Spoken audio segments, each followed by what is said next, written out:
Γεια σας κύριοι. Τώρα να σας εξηγήσω μερικά πράγματα για το μηχάνημα, γιατί πολλοί ρωτήσατε πώς δουλεύει, τι κάνει, τι είναι αυτό.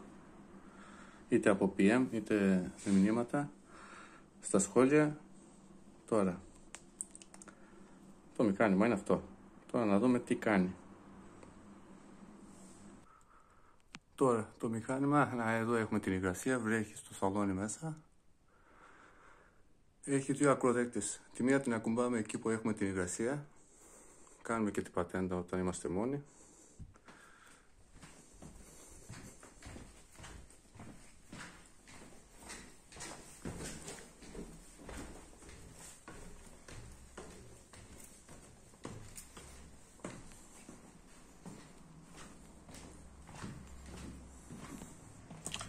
Έρχεται το καλώδιο 25 μέτρα. Μπορούμε να κάνουμε και προέκταση.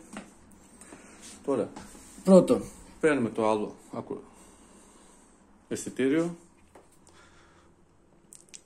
Ανοίγουμε τη βρύση να μην τρέχει την αποχέτευση μέσα. Το ακουμπάμε και μας βγάζει ένδειξη 0 σχετικά.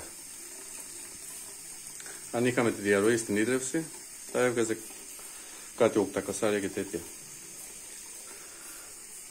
Άρα δεν είμαστε στην ίδρυυση και η διαρροή είναι στην αποχέτευση ίσως. Μετά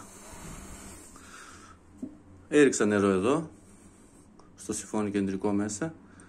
Ανοίγω και πάλι δεν μας βγάζει ένδειξη.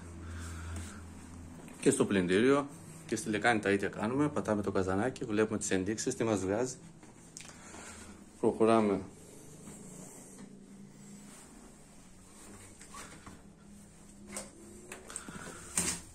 στο σιφόνι ντουζιέρας, πάλι τίποτα.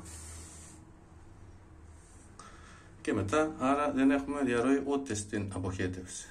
Ψάχνουμε τους αρμούς παντού και καταλήγουμε ρίχνοντας νερό εδώ.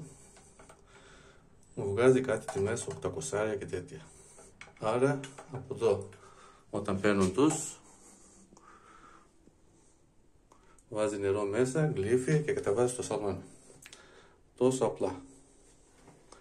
Χωρίς αυτό, άντε ψάξτε να βρεις.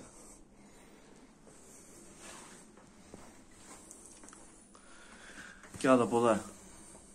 Διαρροή αερίου, διαρροή καυσαερίων, ακουστικά γεώφωνο. Αν ήταν στην ίδρυυση, θα ακούγαμε από το τέτοιο, από τα ακουστικά. Χαιρετώ και γεια σας όλους.